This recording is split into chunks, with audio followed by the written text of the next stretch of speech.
Hello friends, कैसे हैं आप लोग। आशा करता हूं अच्छे होंगे। मैं सिकंदर कुमार आप सभी का स्वागत करता हूं। चलिए आज इस वीडियो में हम लोग समझेंगे कि संविधान सभा का गठन कैसे हुआ और उसकी निर्माण प्रक्रिया क्या रही है।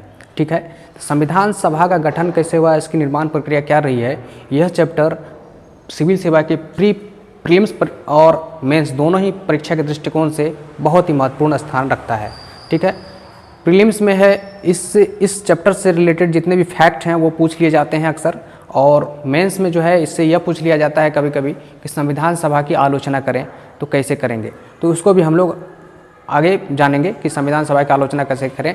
लेकिन सबसे पहले हम लोग यह जान लेते हैं कि संविधान सभा से संबंधित क्या क्या फैक्ट्स हैं।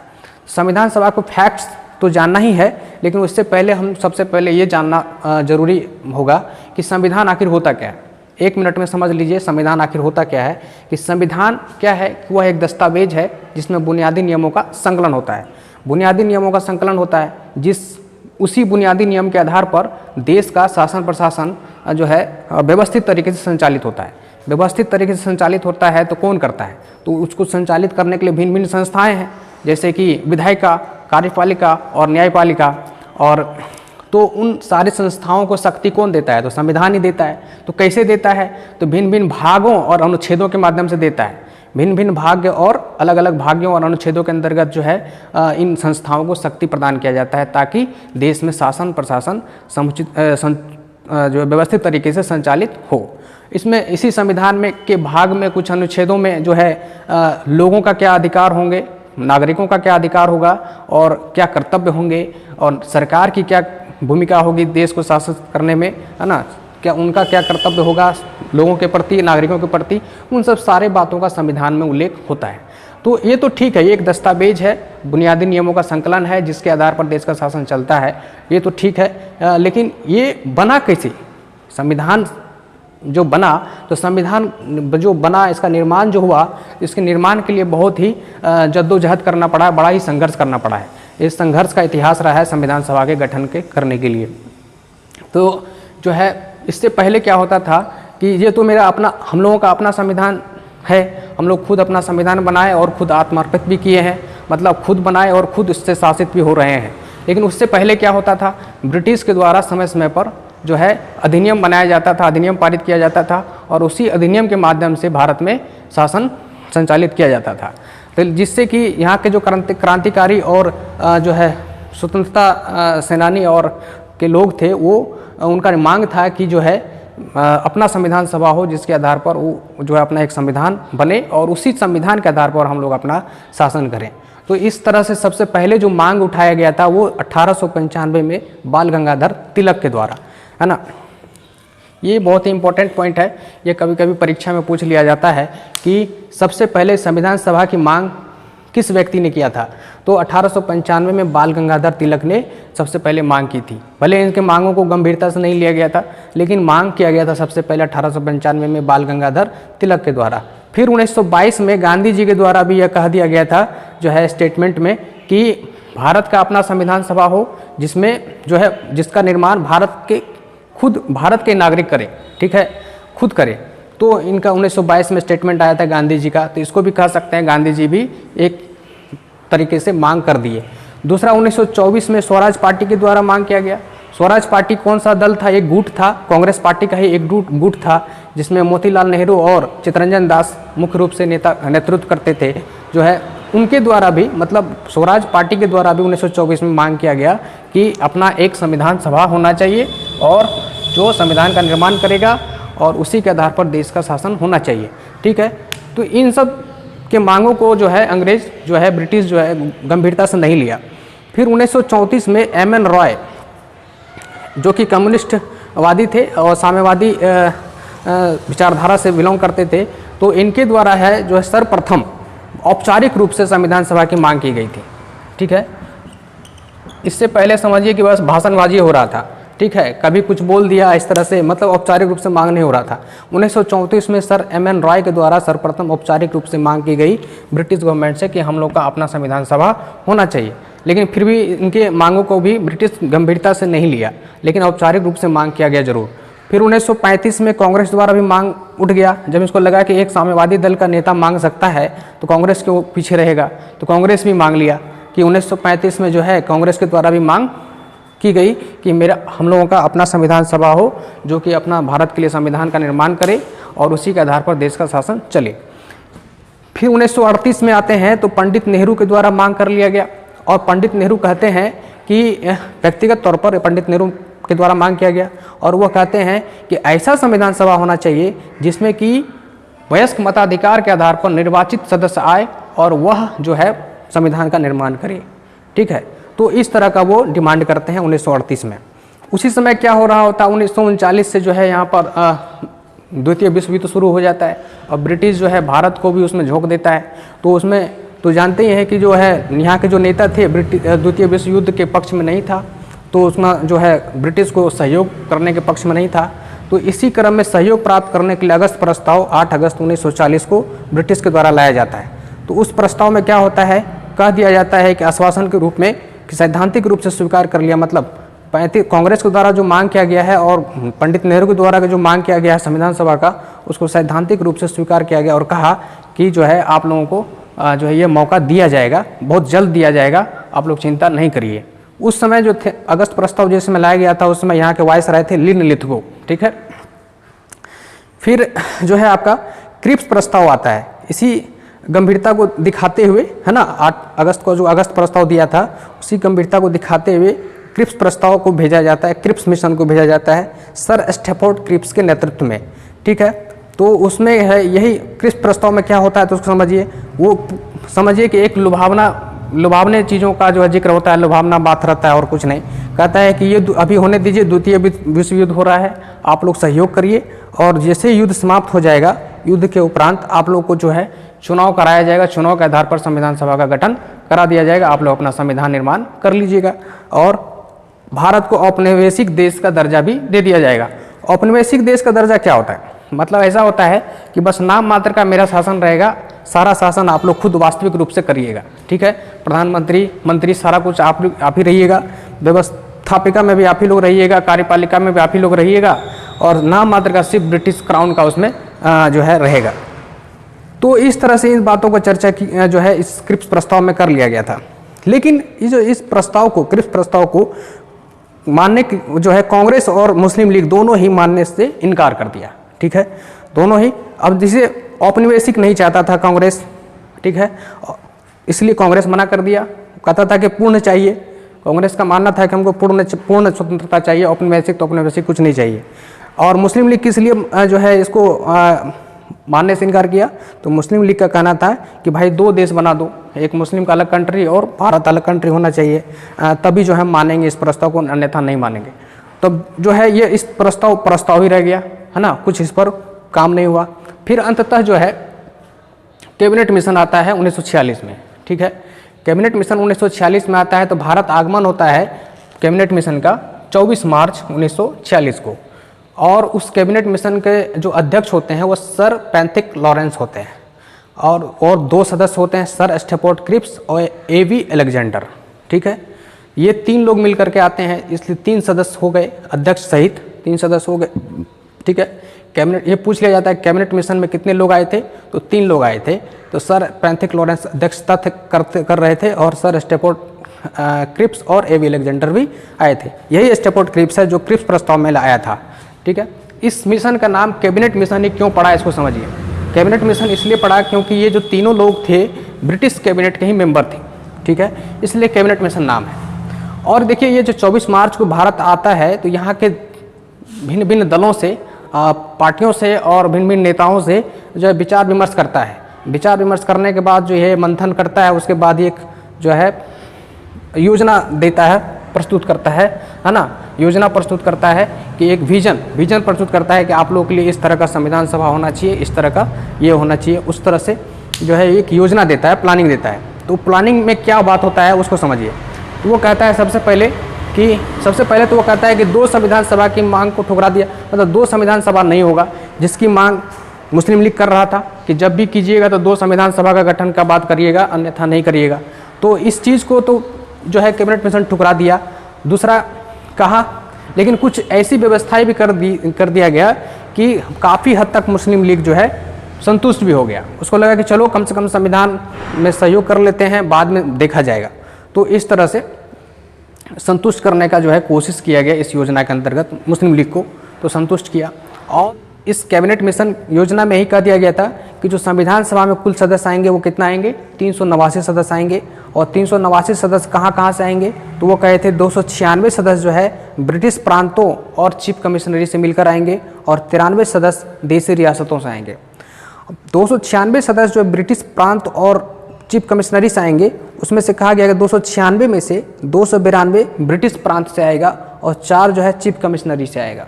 ठीक है, 292 ब्रिटिश प्रांत से आएगा। उसमें ब्रिटिश का प्रांत वैसा प्रांत होता था जहाँ पर गवर्नर का शासन होता था, और चीफ कमिश्नरी होता था जहाँ पे कमिश्नर का शासन होता था, है ना। वो छोटा टाइप से होता था, छोटा प्रांत होता था, 4 ठो था। तो उसमें कुल मिलाकर के 296 सीट आना था। ठीक, और 93 देसी रियासतों से आना था। देसी रियासत वाले सीटों पे जो है राजा के द्वारा, वहाँ के जो देसी रियासत के जो शासक हैं उसके द्वारा मनोनीत करके भेजे जाने का प्रस्ताव इसमें कहा गया था योजना में, कि वो मनोनीत करके किसी को भी भेज सकते हैं। लेकिन इसके लिए क्या था, इसके लिए व्यवस्था था कि निर्वाचित होकर के ही आएंगे। तो कैसा निर्वाचन, तो अप्रत्यक्ष निर्वाचन। तो कैसे, इसको समझिए। उसमें योजना में ही कह दिया गया था कि प्रत्येक 10 लाख जनसंख्या पर एक सदस्य संविधान सभा में आएंगे। ठीक है, तो प्रत्येक 10 लाख जनसंख्या पर एक सदस्य आएंगे। तो कैसे आएंगे, तो चुनाव होकर के आएगा। तो कैसे, तो अप्रत्यक्ष चुनाव। कौन चुनकर भेजेगा, तो कौन चुनकर भेजेगा, तो प्रत्येक प्रांत का जो असेंबली होता था, विधानसभा होता था, वो वहाँ उसके जो सदस्य होते थे वो चुन करके भेजेंगे। ठीक है, ये कह दिया गया। तो वो कैसे भेजेगा, किस प्रक्रिया से भेजेगा, तो वो एकल संक्रमणीय मत प्रणाली के तहत चुन करके भेजेगा। अप्रत्यक्ष चुनाव निर्वाचन करके जो है एकल संक्रमणीय मत प्रणाली के तहत भेजा जाएगा। अनुपातिक प्रतिनिधित्व के तहत एकल संक्रमणीय मत प्रणाली के जरिए जो है सदस्यों को भेजा जाएगा। ये पूछ लिया जाता है कि संविधान सभा में जो सदस्य को भेजा गया था प्रत्येक प्रांतों से, ब्रिटिश प्रांतों से, तो वो किस तरीके से निर्वाचित करके भेजा गया था, तो अप्रत्यक्ष तरीके से। ठीक है, वो प्रक्रिया क्या थी, तो एकल संक्रमणीय मत प्रणाली के तहत उसको भेजा गया था। कितने जनसंख्या पर एक सदस्य का प्रावधान था, तो 10 लाख जनसंख्या पर एक सदस्यों का प्रावधान था। अब देखिए, देसी रियासतों में से तो कोई बात ही नहीं है। यहाँ तो कह दिया गया कि शासक जो होंगे वहाँ के वो अपना मनोनीत करके किसी को भेज सकता है। लेकिन ब्रिटिश प्रांत और जो चीफ कमिश्नरी, उसमें से 296 सीट है ना, इसमें से 208 से जब चुनाव हो जाता है, आपको जुलाई अगस्त में 1946 में चुनाव हो जाता है। जब चुनाव होता है तो चुनाव होने के बाद जो है कांग्रेस को 208 सीट प्राप्त होता है। ठीक है, और मुस्लिम लीग को 73 सीट प्राप्त होता है, और जो 15 सीट जो है अन्य दलों को प्राप्त होता है, जो कि स्वतंत्र है, ना ही कांग्रेस का है, ना ही वो मुस्लिम लीग से, कांग्रेस और मुस्लिम लीग दोनों में से किसी में से बिलोंग नहीं करता है। तो वैसे लोगों का सीट जो था 15 था। तो कुल मिलाकर के 296 सीट ये भर गया। ठीक है, ये सीट नहीं भर पाया था। ठीक, फिर होता क्या है, देखिए, जो ये तो समझिए 389 सीट जो है ये पाकिस्तान और भारत जब कंबाइंड था उसके लिए था, योजना के आधार पर, कैबिनेट मिशन योजना के आधार पर। लेकिन जब पाकिस्तान जो है भारत स्वतंत्र हो गया 15 अगस्त 1947 को, और 14 अगस्त को जो है पाकिस्तान अलग हो गया, तो जो है जब अलग हो गया तो उसका संविधान, इसमें से संविधान सभा भी बट गया। संविधान सभा में पहले कंबाइंड था तो 389 सीट था। अब वो जो है जब पाकिस्तान अलग चला गया तो वो संविधान सभा भी बट गया। तो संविधान सभा बट गया तो उसमें कितना सदस्य गया उसको नहीं देखना है, अभी हम लोगों को देखना है कि हमारे पास कितना सदस्य बचा संविधान सभा में। तो स्वतंत्र होने के बाद 15 अगस्त 1947 के बाद 31 अक्टूबर 1947 को संविधान सभा का फिर से पुनर्गठन किया गया। पुनर्गठन करने के बाद जो है अब भारत में कितना सीट बच गया, 299 सीट। 389 के स्थान पर अब कितना बच गया, 299 सीट। अब ये 299 सीट में से 229 सीट ब्रिटिश प्रांतों से आने का प्रावधान था और 70 देसी रियासतों से। ठीक है, चूंकि देसी रियासत भी घट गया, पहले कंबाइंड था तो कुछ देसी रियासत पाकिस्तान वाला एरिया में भी चला गया, तो इसीलिए अब जो है पुनर्गठन होने के बाद संविधान, देखिए ये सवाल पूछ लिया जाता है कि आज़ादी के बाद पहले संविधान सभा में कितना सीट का प्रावधान था, 389। जब कंबाइंड था भारत पाकिस्तान, जब स्वतंत्र हो गया, अलग हो गया, तो अलग होने के बाद फिर कब किया गया पुनर्गठन संविधान सभा का, ये पूछ लिया जाता है। 31 अक्टूबर 1947 को पुनर्गठन किया गया। 31 अक्टूबर 1947 को पुनर्गठन किया गया, तो अब भारत में कितना सीट बच गया, तो 299 बच गया। और 299 में से कितना ब्रिटिश प्रांतों से प्रावधान था, तो 229, और देसी रियासतों से कितना, तो 70। ये बहुत ही महत्वपूर्ण पॉइंट है।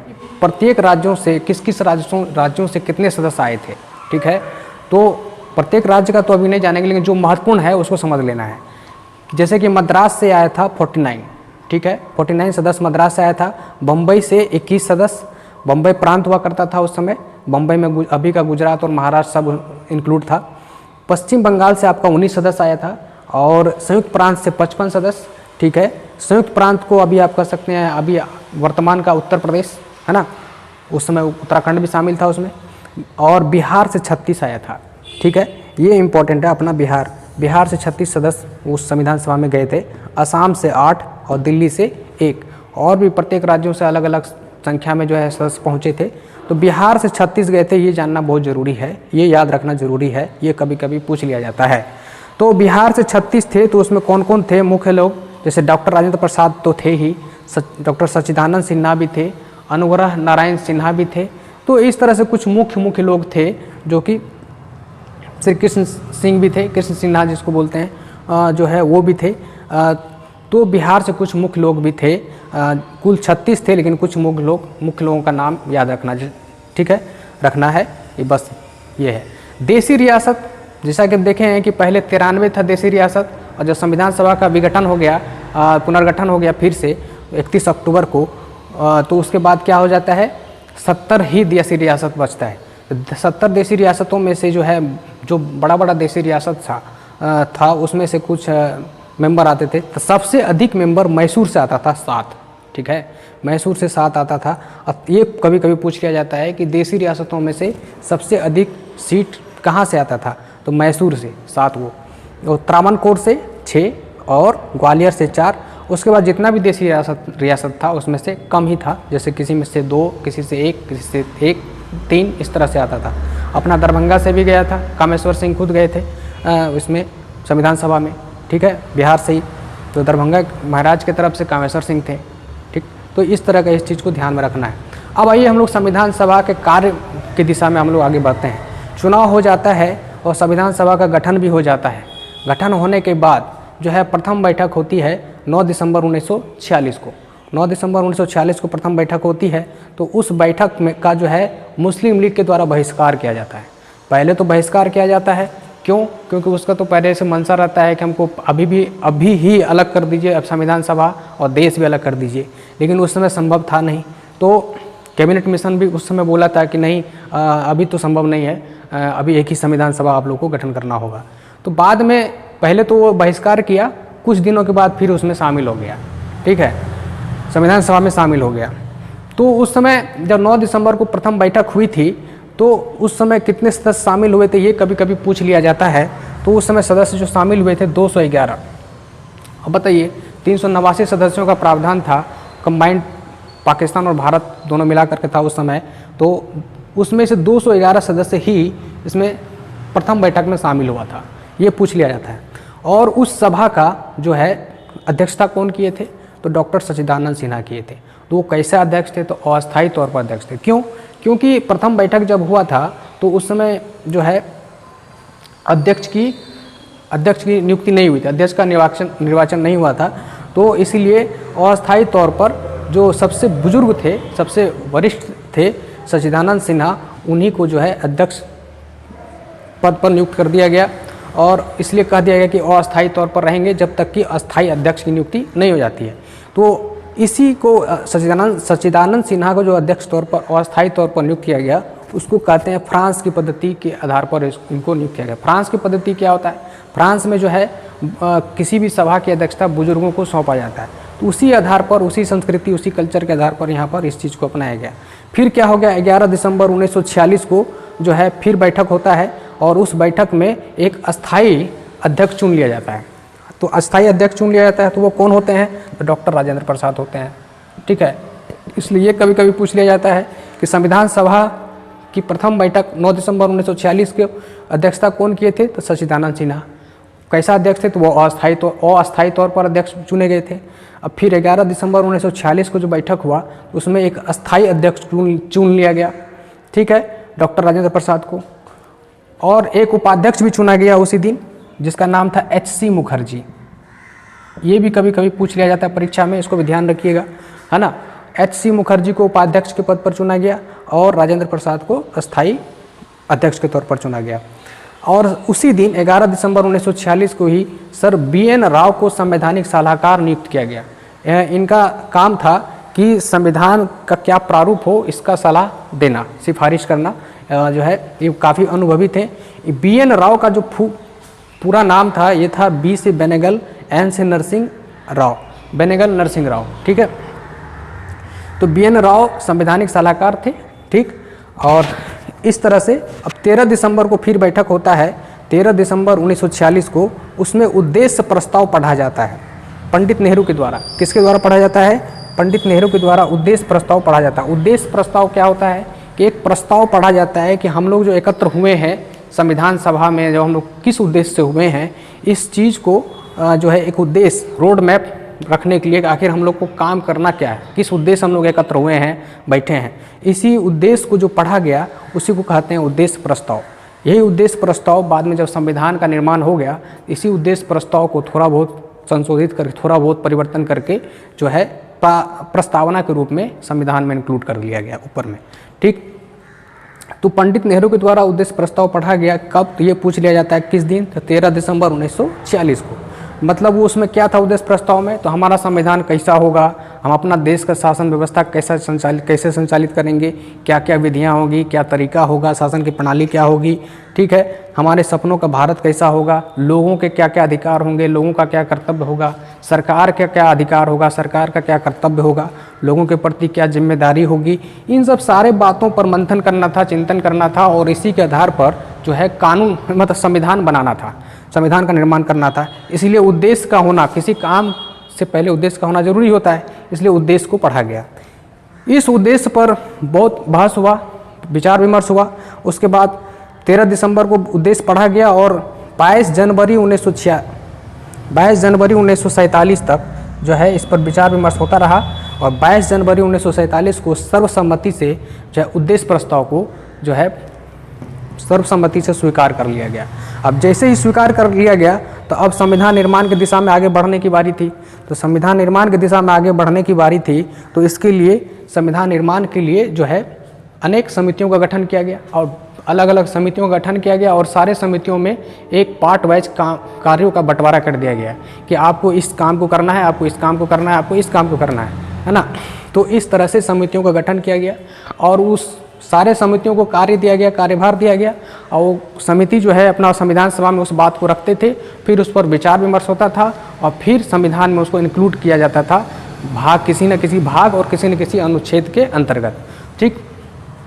फिर उसमें ये बहस होता था कि इसको किस प्रारूप में रखा जाए, अब प्रारूप के अंतर्गत कैसा इसका प्रारूप होगा, किस खंड में रखा जाए, किस भाग में रखा जाए, इस तरह से उस पर चर्चा होती थी।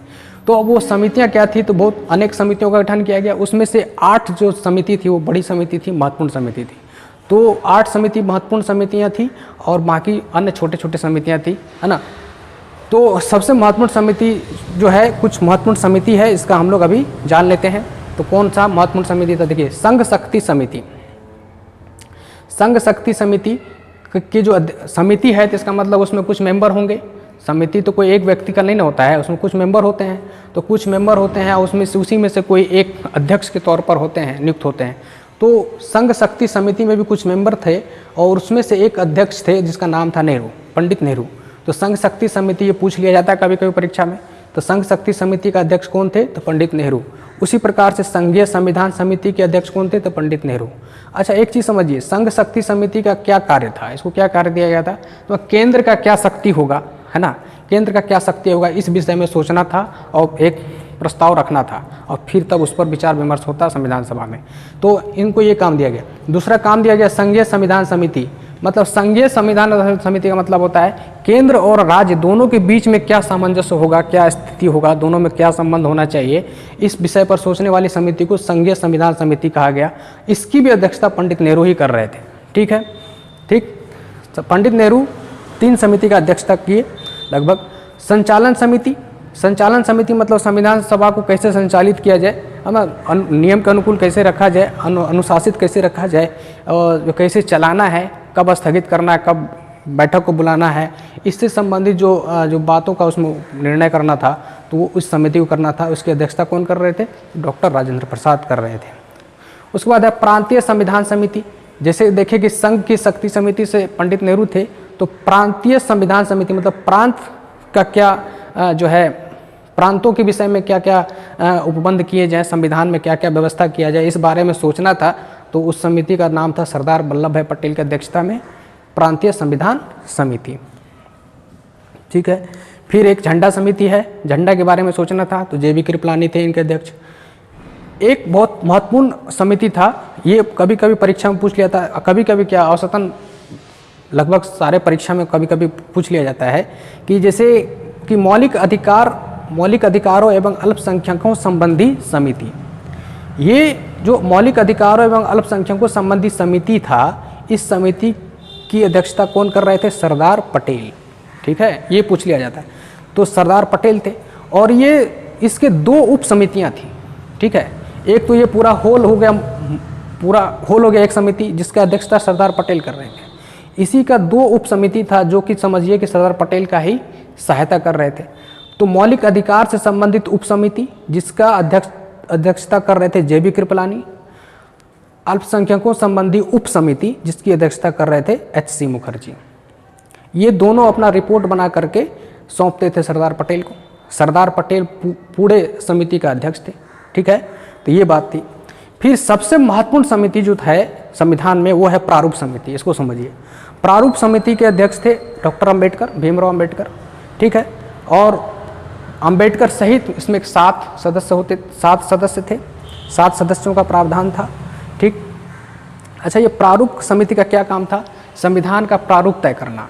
और ये प्रारूप का जो है प्रारूप के लिए तैयार कौन करता था? तो प्रारूप के बारे में जो है सलाह करते थे कौन? बी.एन. राव।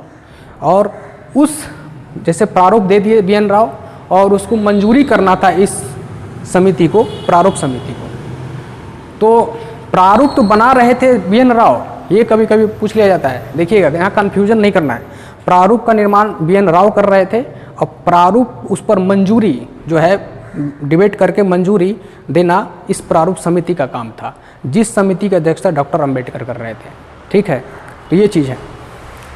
तो बी.एन. राव प्रारूप देते थे, सलाह देते थे, सलाह के तौर पर कहते थे कि ये प्रारूप होना चाहिए, और उसी को जो है इस प्रारूप समिति में मंथन कर करके मुहर लगा दिया जाता था। तो उस प्रारूप समिति की अध्यक्षता कर रहे थे डॉक्टर अम्बेडकर। अच्छा, अम्बेडकर कहाँ से, किस प्रांत से आए थे चुनकर, ये बार बार पूछ लिया जाता है, इसको समझिए। पहले तो वो बंगाल के क्षेत्र से आए थे चुनकर, बंगाल के प्रांत क्षेत्र से, ब्रिटिश प्रांत हुआ करता था, तो वेस्ट बंगाल वाला क्षेत्र से वो आते थे। लेकिन बाद में जब पाकिस्तान में, बंगाल वाला क्षेत्र से आते थे, तो जब पाकिस्तान अलग हो गया तो बांग्लादेश भी पाकिस्तान में ही चला गया था उस समय, पूर्वी पाकिस्तान के नाम से। तो वो जो देश अलग हो गया, पाकिस्तान अलग हो गया, तो वहाँ से फिर अम्बेडकर को दोबारा संविधान सभा में बुलाया गया, बम्बई के पुणे से, बम्बई प्रांत से बुलाया गया। ठीक है, वहाँ पर एक सदस्य हुआ करते थे संविधान सभा में, M.R. जायकर, कांग्रेस का सदस्य था। उनको जो है सदस्यता से इस्तीफा दिलाया गया, और बाकायदा फिर उनके सीट खाली हो गया, उन्हीं के खाली सीट से ही अम्बेडकर को फिर से संविधान सभा में बुलाया गया। तो ये पूछ लिया जाता है, तो पहले बंगाल से आए थे अम्बेडकर साहब, अब फिर जब देश विभाजन हो गया तो उसके बाद फिर बम्बई प्रांत से आए थे। ठीक, संविधान सभा में बम्बई प्रांत से आए थे। लेकिन ये भी ध्यान में रखना है कि कांग्रेस के तरफ से नहीं आए थे, कांग्रेस के सिफारिश से आए थे। और कांग्रेस जो है, क्योंकि कांग्रेस को उनकी ज़रूरी थी, मतलब आवश्यकता थी। ठीक है, संविधान निर्माण की दिशा में उनका कौशल का योगदान लेना था, उनकी योग्यता का योगदान लेना था। तो जो है वो अपने सदस्यों को इस्तीफा दिलवा दिया, और उनके सीट से जो है, वहीं के सीट से जो है अम्बेडकर साहब को संविधान सभा में बुला लिया गया। अब ये इसमें अब चूँकि 7 मेंबर थे डॉक्टर अम्बेडकर सहित, तो वो कौन कौन मेंबर थे समझिए। डॉक्टर अम्बेडकर तो खुद हो ही गए, और दूसरा थे N. गोपाल स्वामी अयंगर। ठीक है, तीसरे लोग थे अल्लादी कृष्ण स्वामी अय्यर, सदस्य थे। चौथे K.M. मुंशी, कन्हैया लाल मानिकलाल मुंशी, और 5वें हैं सैयद मोहम्मद सादुल्ला, 6ठे हैं एन माधव राव और 7वें हैं डीपी खेतान। तो ये लोग थे प्रारूप समिति में शामिल, और इन लोगों का काम था जो है बीएन राव के द्वारा सुझाए गए प्रारूपों को मुहर लगाना और उस पर मंथन करना, चिंतन करना, डिबेट कराना और उसके बाद मुहर लगाना, प्रारूप को देना। विभिन्न संविधान सभा में विभिन्न समितियों के द्वारा सुझाए गए प्रस्तावों पर जो है विचार विमर्श करके संविधान का जो है निर्माण किया गया। तो संविधान निर्माण जो किया गया है उसमें जो है संविधान निर्माण करने में कुल समय कितना लग गया? 2 वर्ष 11 माह 18 दिन का समय लग गया। 2 वर्ष 11 माह 18 दिन का समय लग गया। तो यह 2 वर्ष 11 माह 18 दिन में कुल कितने सत्र का आयोजन हुआ? तो 11 सत्र की बैठक हुई। सत्र मतलब बैठक बुलाया गया, 11 सत्र जो है ये 11 सत्र बैठक बुलाया गया। जो प्रारूप पर जो बहस होना था, प्रारूप समिति के द्वारा जो प्रारूप पर बहस हुआ वह कुल कितने दिन बहस हुआ? तो 114 दिन बहस हुआ। ये फैक्चुअल चीज़ है, फैक्चुअल बात है, ये पीटी एग्जाम में पूछ लिया जाता है, इसलिए इसको बता रहे हैं। प्रारूप समिति के द्वारा जो है प्रारूप संविधान का जो क्या प्रारूप हो इस पर जो बहस हुआ कुल कितने दिन हुआ? तो 114 दिन बहस हुआ। लगभग भारतीय संविधान को निर्माण करने में लगभग 60 देशों के संविधानों का अवलोकन किया गया। 60 देशों का अवलोकन किया गया संविधान का, ताकि बेहतर से बेहतर अपना संविधान बनाया जा सके। उसके बाद लगभग जो अपना संविधान का जो निर्माण हुआ इसमें कुल मिलाकर के लगभग 64 लाख रुपए खर्च हुए। 64 लाख रुपए खर्च हुए, ठीक है। 2 वर्ष 11 माह 18 दिन इसको निर्माण करने में समय लग गया। 26 नवंबर 1949 को अंततः जो है आत्मार्पित कर लिया गया संविधान को, आत्मार्पित अधिनियमित कर लिया गया। लेकिन उसमें जो किया गया कुल 15 अनुच्छेद को ही, संविधान के कुल 15 अनुच्छेद को ही लागू किया गया, ठीक है। पूर्ण रूप से जो संविधान लागू हुआ वो हुआ है 26 जनवरी 1950 को। हालांकि 26 नवंबर 1949 को ही अपना संविधान को आत्मार्पित कर लिया गया, अधिनियमित कर लिया गया। उसमें से कुल 15 अनुच्छेद को ही लागू किया गया था, लेकिन सारे अनुच्छेदों को लागू कब किया गया? 26 जनवरी 1950 को पूर्ण रूप से। इसलिए कहा जाता है कि 26 जनवरी 1950 को पूर्ण रूप से संविधान लागू हुआ, ठीक। ये 26 जनवरी को का ही दिन क्यों चुना गया था? क्योंकि 1930 के बाद प्रत्येक 26 जनवरी को जो है स्वतंत्रता सेनानियों के द्वारा स्वतंत्रता दिवस मनाया जाता रहा था, ये परंपरा में आ गया था। इसीलिए उस दिन को ही 26 जनवरी का ही दिन चुना गया, ठीक।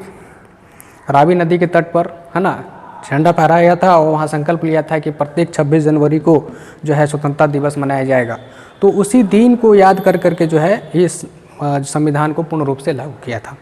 अंतिम बैठक जो हुई थी संविधान सभा की वो हुई थी 24 जनवरी 1950 को, और उसी अंतिम बैठक में ही संविधान सभा को भंग कर दिया गया। भंग करने से पहले क्या हुआ कि राष्ट्रपति को चुन लिया गया उसी संविधान सभा के द्वारा। राष्ट्रपति पद के लिए जो है आपको राजेंद्र प्रसाद को चुन लिया गया था। 24 जनवरी को ही याद रखिएगा कि 24 जनवरी 1950 को ही डॉक्टर राजेंद्र प्रसाद को, जो कि संविधान सभा के अध्यक्ष थे, उनको राष्ट्रपति के तौर पर चुन लिया जाता है और वह 26 जनवरी 1950 से अपना पद ग्रहण करते हैं। इसलिए किसी किसी बुक में रहेगा 26 जनवरी, तो ऐसा नहीं। उनका निर्वाचन हो जाता है उसी संविधान सभा के द्वारा राष्ट्रपति के तौर पर 24 जनवरी को ही, और उसके बाद संविधान सभा भंग हो जाता है और वो पद धारण करते हैं 26 जनवरी को, ठीक। देखिए, जो संविधान सभा में जो कुल सदस्य थे, अपना संविधान सभा में कितने सदस्य थे? पाकिस्तान अलग होने के बाद 299 में से महिलाओं की जो सदस्य संख्या थी, महिलाओं की संख्या 15 थी। महिलाओं की संख्या कितनी थी? 15 सदस्य महिलाएं थी। तो उस 15 में से जो है 15 में से 8 महिलाएं जो है 24 जनवरी को, जिस दिन संविधान को जो है पूर्ण रूप से लागू करने के बारे में जो है मंजूरी लेना था, उस समय 8 ही महिला उपस्थित हुई थी। और देखिए, ये चीज़ कभी कभी पूछा जाता है कि 24 जनवरी को जो अंतिम बैठक हुआ था, उस अंतिम बैठक में 299 सदस्यों में से कुल कितने सदस्य उपस्थित थे? तो 284 सदस्य उपस्थित थे, ठीक है। इस 284 सदस्य उपस्थित थे जो कि हस्ताक्षर किए थे। ये पूछ लिया जाता है कभी कभी, 299 सदस्यों में से 284 सदस्य ही उपस्थित रहे जो कि हस्ताक्षर किए थे। इस 284 में ही 8 महिलाएं शामिल हैं। चूँकि हम जानते हैं कि वो 299 कुल सदस्यों में से 15 सदस्य गई थी महिलाएं, उन 15 में से 8 महिला 24 जनवरी को उपस्थित रही थी। तो इसलिए हम कहते हैं कि उस समय 24 जनवरी को 8 महिला उपस्थित थी। अब देखिए कुछ फैक्ट और जान लेते हैं। 24 जनवरी 1950 को ही संविधान सभा को भंग कर दिया गया और उसी संविधान सभा को अंतरिम संसद के रूप में बदल दिया गया। संसद के रूप में बदल दिया गया मतलब क्या कि जो तत्कालिक कुछ कानून की ज़रूरत होगी तो इसी संविधान जो अभी निर्मित किए हैं, आत्मार्पित किए हैं, लागू किए हैं, उसी के आधार पर कुछ कानून बनाने का जिम्मेदारी इस संसद को होगा। ठीक है, उस संसद का होगा। अंतरिम रूप से इसलिए किया गया, अभी तो संसद के लिए चुनाव हुआ नहीं था। चुनाव होने से जब तक चुनाव नहीं हो जाता है तब तक यह अंतरिम संसद के रूप में काम करेगा। तो उस समय अंतरिम संसद की अध्यक्षता कौन कर रहे थे? जीवी मावलंकर कर रहे थे, गणेश वासुदेव मावलंकर। ठीक है, इसलिए फिर 24 जनवरी 1950 को ही राष्ट्रगान, जो कि जनगण मन है हम लोग का, ये राष्ट्रगान को स्वीकार कर लिया जाता है। और उसी दिन 24 जनवरी 1950 को ही राष्ट्रगीत वंदे मातरम को स्वीकार कर लिया जाता है। ठीक, 26 जनवरी 1950 को क्या है कि राष्ट्रीय प्रतीक क्या है? अशोक स्तंभ, जो कि सारनाथ में है, उसको जो है राष्ट्रीय प्रतीक के तौर पर स्वीकार कर लिया जाता है। ठीक है, 26 जनवरी 1950 को। देखिए संविधान निर्माण हो गया, लागू भी हो गया है पूर्ण रूप से। तो उस समय जो लागू हुआ है, तो अभी संविधान में तो कुछ संशोधन नहीं हुआ है। तो जब तक संविधान में कुछ संशोधन नहीं हुआ, वो क्या कहलाया? जब जिस समय संविधान बनकर तैयार होकर के हमारे सामने आया, तो उस संविधान को हम कहेंगे मूल संविधान। तो मूल संविधान में कुल क्या था, कितने भाग थे? तो 22 भाग थे। अनुच्छेद कितना था? तो 22 भाग के अंतर्गत 395 अनुच्छेद था। 395 अनुच्छेद और 8 अनुसूचियाँ थी। 8 अनुसूचियों का उल्लेख था, 395 अनुच्छेद था और 22 भाग था।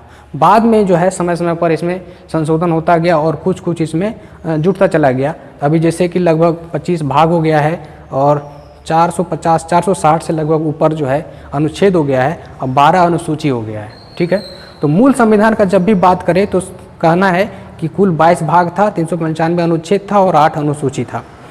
भारतीय संविधान के पिता, ये कभी कभी पूछ लिया जाता है, तो इस संविधान के जो पिता कहे जाते हैं, किसको कहे जाते हैं? कौन कहलाते हैं संविधान के पिता? भारतीय संविधान के पिता कौन कहलाते हैं? तो डॉक्टर अम्बेडकर कहलाते हैं। ठीक है, भारतीय संविधान का शिल्पकार कौन कहलाते हैं? तो BN राव कहलाते हैं। ये दोनों में कन्फ्यूजन नहीं करना है। भारतीय संविधान के पिता अम्बेडकर कहलाते हैं और भारतीय संविधान का शिल्पकार जो है BN राव कहलाते हैं। शिल्पकार मतलब होता है कि वो प्रारूप देते थे, सलाह करते थे प्रारूप के बारे में और उस पर फिर विचार विमर्श प्रारूप समिति करता था। तो ये था आपका आज का ये संविधान सभा। आप लोगों को अगर वीडियो अच्छा लगता हो तो ज़रूर सब्सक्राइब करें।